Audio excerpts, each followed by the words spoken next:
Hello everyone, আজ ব্লগটা start করলাম একদম বিকেলবেলা থেকে। এখন অফিসের পরে যাচ্ছি অ্যাবির পিয়ানো ক্লাসে ওকে পিক আপ করতে। অ্যাবির পিয়ানো ক্লাসটা শেষ হয় 5টার সময়, এখন ঘড়িতে বাজছে 5:05। একটু দেরি হয়ে গেল, অফিসটা গুটিয়ে তারপরে বেরোতে বেরোতে একটু সময় লেগে গেল। আর আজকাল অ্যাবি আবার পিয়ানো ক্লাসটা শেষ হয়ে গেলে পরে ক্লাস থেকে বেরিয়ে একটু হাঁটতে শুরু করে বাড়ির দিকে। আমরা বলেছি যে বসে থাকবে ইনস্টিটিউটে, আমরা নিয়ে আসতে যাব, কিন্তু না, ওই যে একটু বড় হয়ে গেছে তো, আর ক্লাসটা একদম পাড়ার মধ্যেই, তো সেই জন্য একটু একটু করে হাঁটতে শুরু করে দেয়। গাড়িটা যেই বাঁক নিল অমনি আমি দূর থেকে দেখতে পেলাম নীল জ্যাকেট পরা অ্যাবি একদম হাঁটতে হাঁটতে এদিকেই আসছে, আর যেই গাড়ি দেখতে পেয়েছে অমনি দৌড়াতে শুরু করে দিয়েছে। দৌড়াচ্ছিস কেন? হ্যাঁ, প্রচন্ড লেট হয়ে গেছে বাবা, অফিসটা গুটিয়ে এসেছি তো তারপরে। চলো এখন যাব হচ্ছে ইন্ডিয়ান স্টোর যেতে হবে, আর ওই পূজা স্টোর কিছু একটা দোকানের নাম ছিল না, ওই দোকানটা যেতে হবে, এবার যেটা আগে পড়বে সেটাতে যাবো। কেমন ছিল পিয়ানো ক্লাস? ভালো? টিচার চলে গেছে নিশ্চয়ই? হ্যাঁ, একটু দেরি হয়ে গেল বাবা, এখন আমরা অনেক দোকানটা 6 মিনিটস 7 মিনিটস লেট হয়েছে। হ্যাঁ, স্কুল থেকে এসে একটু খাবার খেয়ে তারপরে পিয়ানো ক্লাসে গিয়েছিল, পিয়ানো ক্লাস থেকে সোজা ডিরেক্ট নিয়ে আসা হয়েছে না, ব্যাস এবার ও হাংরি হয়েছে। সেকেন্ড না থার্ড ফিঙ্গার এটা নিজে নিজেই চুজ করছে, ওয়েন্ডিস যাবো না টিম হটন যাবো। চলো আগে তো পুজোর বাজারটা করি, তারপরে নাকি এক্ষুনি খিদে পেয়ে গেছে। ফ্রেঞ্চ ফ্রাইজের গন্ধ পেতে শুরু করেছে ও। ইন্ডিয়ান স্টোরের বাজার হয়ে গেছে, লিস্ট করেই নিয়ে এসেছিলাম আমি, শুধু পুজো জিনিসগুলোই কেনাকাটা ছিল। শুধু অ্যাবি তার মধ্যে একটা জিনিস অ্যাড করেছে, ডার্ক ফ্যান্টাসি বিস্কিট দেখে ওর খুব মনে হয়েছে ও নাকি ইন্ডিয়াতে যখন যায় প্রত্যেক দিন খায়, তার জন্য আজকেও একটা কিনলো। আজকে আর এই ট্রাঙ্কে রাখলাম না, ট্রাঙ্কের মধ্যে সমস্ত মাছ মাংস নিয়ে যাই, তো এই অ্যাবির পাশের সিটটা খালি আছে, ওর মধ্যেই সব জিনিসপত্র রাখবো, কারণ এর মধ্যে ঠাকুরের মিষ্টি টিষ্টি সব নিয়েছি, সব জিনিসপত্র আজকে অ্যাবি সামলে রাখবে। আবি বাবু তো মোটামুটি সেই বললাম না, এসছে বেরিয়েছে পর থেকে পিয়ানো ক্লাস থেকে, হাংরি হয়েছে, এখন কিছু একটা খাবে। আশেপাশে ফ্রেঞ্চ ফ্রাইয়ের গন্ধ, এই সেই বার্গার। আমি তখন বললাম যে না, আজকে কিছু মানে ননভেজ আর খাওয়াবে না, ঠাকুর পুজোর বাজার করতে বেরিয়েছি, আবার ননভেজ কিছু একটা খাবে। আমি বললাম চিকেন বার্গার টার্গার খাওয়া যাবে না, অন্য কিছু একটা খা। নিচে নিচে দেখছি ফিস ফিস করে বলছে লিমিটেড অপশন, আর কিছু খুঁজে পাচ্ছে না কি খাবে। তো আমাদের ওই অগত্যা টিম হটন, কফি খাবো না এখন, আমি কিছু একটা কিনে দেবো ওকে, আর আমরাও যদি কিছু একটা খাই, কারণ আমরা নর্মালি কি হয় ডিনার করে তারপরে বেরোই বাজার করতে, কিন্তু আজকে তাড়াতাড়ি বেরিয়েছি, কারণ এই পুজোর জিনিসপত্র কিনতে যাবো। একটা পূজা স্টোর আছে, ওইটা আবার বেশিক্ষণ খোলা থাকে না, দেখলাম 7:30-তে ক্লোজ, তো সেই জন্য ভাবলাম যে একেবারেই 5টার সময় অ্যাবিকে পিয়ানো ক্লাস থেকে পিক আপ করে নিয়ে বেরিয়ে একবারে কাজটা সেরে ফেলবো। ভেতরে যাবি? আমি যাচ্ছি না, তোরা চলে যা, আমি গাড়িতে বসছি, তোরা দুজন যা, ওরা ভেতরে গিয়ে চুজ করবে। দেখু আসবো না ভাবলাম, তারপরে আবার ওই 5 মিনিট বসবো ভাবলাম চুপচাপ গাড়িতে, কিন্তু অ্যাবি সেই না চলো চলো দিয়ে এলাম। আবার অ্যাবি নিয়েছে roasted bell pepper and Swiss, আমাকে বলছে তুমি একটু ট্রাই করো ওটা, কেন আমি ওটাই নিলাম।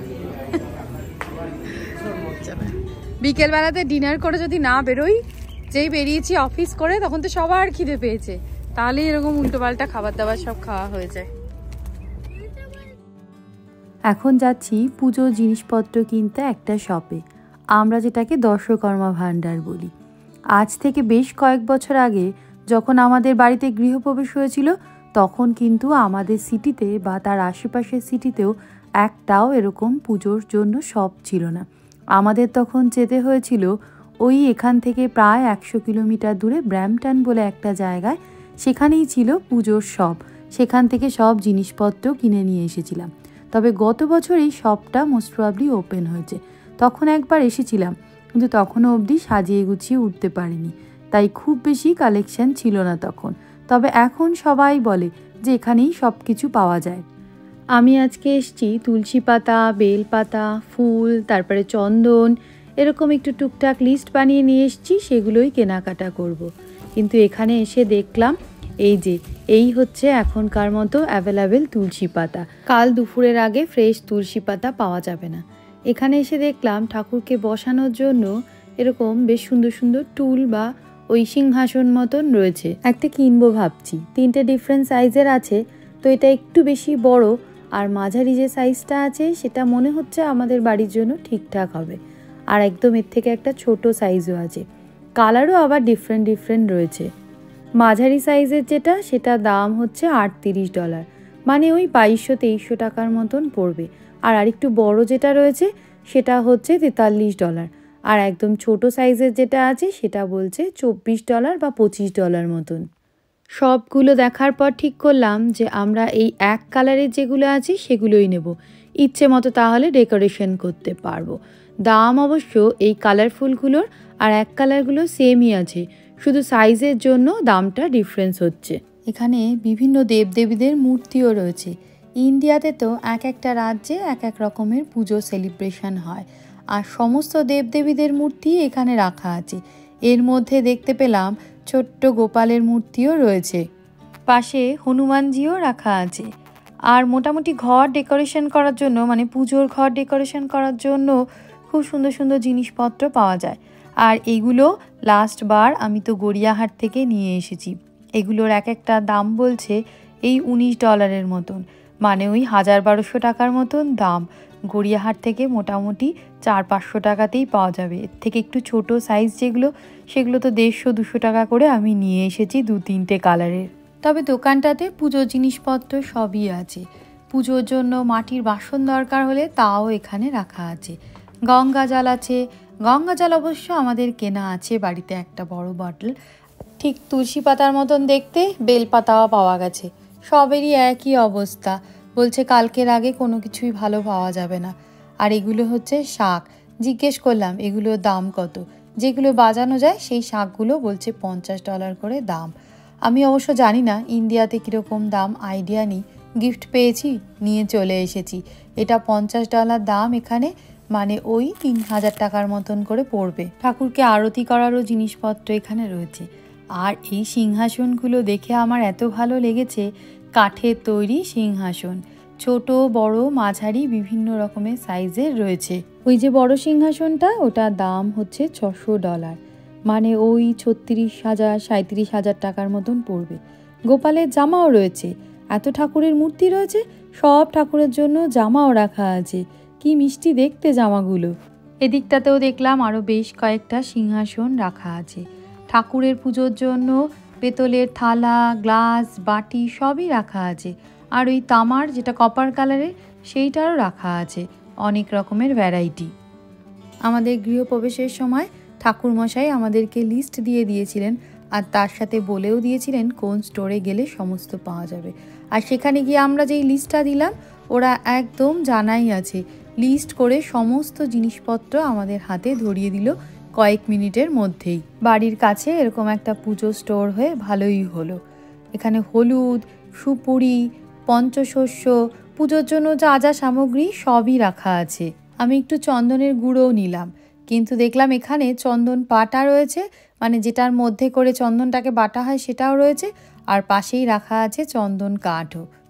আবার নিচের তাকেই দেখলাম রাখা আছে কুলো, আর তার ঠিক পাশেই দেখলাম আবার খড়ম রাখা আছে। দোকানটা ছোট্ট, কিন্তু সবই আইটেম পাওয়া যাচ্ছে। এখানে বাজার করা, ঠাকুরকে পাতার জন্য যেটা নিয়েছি সেটা এখন আমি হাতে নিয়েই বসবো, এটা গাড়ির ট্রাঙ্কে রাখবো না। তুলসী পাতা আর কি যেন নিলাম, বেলপাতা, সেগুলো যা চেহারা বাড়ি গিয়ে দেখাবো। এবারে এলাম সবিজে, এখান থেকে ফ্রেশ ফ্লাওয়ার কিনবো। আমরা পূজা স্টোরে গাঁদা ফুল পেয়েছিলাম, কিন্তু সেটা আর ওই ফ্রেশ ফ্লাওয়ার নয়, তাই আর কিনলাম না। আর মোটামুটি সব পুজোতেই এখান থেকেই ফ্লাওয়ার কিনে নিয়ে যাই। আর সামারেরও এখানে এখন প্রচুর ফুলের কালেকশান। লাস্ট সরস্বতী পুজোর সময়ও এখান থেকেই হলুদ ফুল কিনতে এসেছিলাম। আর এমনিতে আমার এই দোকানটার ফ্লাওয়ার সেকশনটাতে আসতে খুব ভালো লাগে, এত সুন্দর ফ্লাওয়ারের কালেকশান এখানে। পিঙ্ক ফ্লাওয়ার খুঁজছি, লক্ষ্মী ঠাকুরের জন্য তো পদ্ম ফুল জোগাড় করতে পারলাম না, একটা পিঙ্ক কালারের ফুল যদি পাওয়া যায় তাহলে ভালো হবে। ফুল কেনা হয়ে গেলে এখান থেকেই ফলটা কিনে নেব। হয়ে গেছে আমাদের কেনাকাটা, ফুল কিনে নিয়েছি। আবিবাবু প্রচণ্ড টায়ার্ড, দোকানে এসেই খুঁজছে কোথায় বসার জায়গা আছে। বলছি এখানে কোনো বসার জায়গা নেই মামা। বললাম না বাবা, এক্ষুনি বাড়ি চলে যাব, হয়ে গেছে এবার বাড়ি চলে যাব। এগুলো হচ্ছে তুই ফ্লাওয়ারটা কিনে ইচ্ছে মতো সাজিয়ে নিতে পারিস, তার জন্য এরকম কালারফুল সব পেপার রাখা আছে, সমস্ত রিবন রাখা আছে। আর আমি সেই সকালবেলা 9টার সময় স্কুল গিয়েছে, এখন বাজে হচ্ছে 7:30। তোর তো টায়ার্ড হবেই। মাঝে শুধু ওই 30 মিনিটসের জন্য গিয়ে লাঞ্চ করেই আবার পিয়ানো ক্লাসে বেরিয়ে এসছে। কটা বাজে? 7:30 না বোধহয়, কটা বাজে? 8টা বাজে। হ্যাঁ 8 o'clock মনে হয় বাজে। আমি বেরিয়ে মনে হলো অন্ধকার। হ্যাঁ পরপর এত ঘুরেছি দোকানগুলোতে, 8টাই বেজে গেছে। বাড়ি থেকেই তো বেরিয়েছি 5:30টার সময়। আর ওই পুজোর যে দোকানটা ছিল, পূজা স্টোর, ওটা আমাদের বাড়ি থেকে একটু দূরেই ছিল। লাস্ট কাজ করতে এসেছি এই ডলার স্টোরে কিছু প্লেট নেওয়ার আছে। তোকে বললাম তুই আসিস না, এত টায়ার্ড যখন। না আমি আসবই, আসতেই হবে, ডলার আমাদের আসতেই হবে। আর ওর গাড়ির একটা দিকে তো বসেছে ও একদিকে, আর ও গাড়ির একটা দিকে বসেছে, আর একটা দিকে হচ্ছে ওকে জিনিসপত্র রাখা হয়েছে, তো সব পুজোর জিনিসপত্র ও বের করাও তো ওকে সমস্যা। আমরা বলছিলাম তুই গাড়িতেই বসে থাক। না না আমি এখানেই বসবো। ও স্যানিটাইজার নেই বলেছে, স্যানিটাইজার লেখা আছে নেই। ডলার আমাদের কিছু ওই ডিসপোজেবল কাপ, প্লেট, ট্রে এগুলো কেনার ছিল, কেনা হয়েছে। এবার বাড়ি যাচ্ছি। বাড়ি গিয়ে তো প্রচুর কাজ, পুজোর সব কাজ গুছিয়ে রাখতে হবে আজকেই। কালকে সকালে উঠেই পুজো করবো তো। উঠে পড় গাড়ি তো হাওয়াতে পড়ে যায় সবসময়, হাওয়াতে এটা পড়ে যায় সবসময় হাওয়াতে। হ্যাঁ তো আমি দেখতে পেলেই মোটামুটি এটাকে ঠিক করে দেয়। Thank you. চলো অন্ধকার হয়ে গেছে, অ্যাবির খিদেও পেয়েছে। পিকাবু পিকাবু চল। এই এরকম করিস না বাবা। অ্যাবি ছোটবেলায় কিন্তু এরকম লম্ফ ঝম্প করতো না, এখন বড় হয়ে গেছে দিয়ে দেখি এরকম যেগুলোতে পড়ে টরে যাওয়ার চান্স থাকে সেরকম করিস না বাবা। এরকম বাবা বলছে এখন আমি করি কারণ আমি জানি আমি পড়বো না। চলো এবার, এতক্ষণ তো বলছিলি কি খিদে পেয়েছে আমার। চলো আজকে আমাদের অনেক দেরি, প্রায় 8:30 পৌনে 9টা বেজে যাচ্ছে ডিনার করতে। দেখলি পড়ে গেলি। পড়বো না বলছে এখন আমি বললাম, বাট আমার লাগেনি। সে তো বলবেই। আমি ছোটবেলায় কি করতো, আমি ছোটবেলায় পড়তো, পড়ে গিয়ে না আশেপাশে দেখতো যে কেউ দেখছে কিনা। যদি না দেখতো তাহলে পরে মোটামুটি আবার উঠে হাঁটা চলা করতো, দৌড়াদৌড়ি করতো। মানে একদম ছোটবেলার কথা বলছি, ওই হামাগুড়ি দিয়ে হাঁটা স্টেজ ওরকম, যখন পড়ে টরে যেত খুব বেশি। আর যেই দেখতো সামনে কেউ একজন দেখতে পেয়েছে পড়ে গেছে, কেঁদে নিত। সেরকম কিছু ভিডিও আছে আমার কাছে। অ্যাবি যেই দেখলি কেউ দেখছে, ওরকম করিস না অ্যাবি। দুষ্টুমির মধ্যে বড় হচ্ছে, যত বড় হচ্ছে তত দুষ্টু হচ্ছে। আবার বড় হয়ে যাবে, তুই তো নিজেই বলিস আমি এত বড় হয়ে গেছি। চলো ঠান্ডাও লাগছে, তাও এখন অনেক ঠান্ডা কমে গেছে। পুজোর জিনিসপত্রগুলো সব লিভিং রুমে নিয়ে এসেই রাখলাম। আর লিভিং রুমের এই জায়গাটাতেই পুজো করব, ফায়ার প্লেসের সামনেটাতে। তো ওখানে একটা হোয়াইট পেপার দিয়ে কভার করে দিলাম। আর কিচেনটাও ক্লিন করে নিলাম ডিনারের পরে, কারণ কিচেনেই তো পুজোর কাজকর্মগুলো করব। আজকে অনেক রাত হয়ে গেছে, 11:30। আজকের মতন টাটা, কালকে আসছি পুজোর ব্লগ নিয়ে।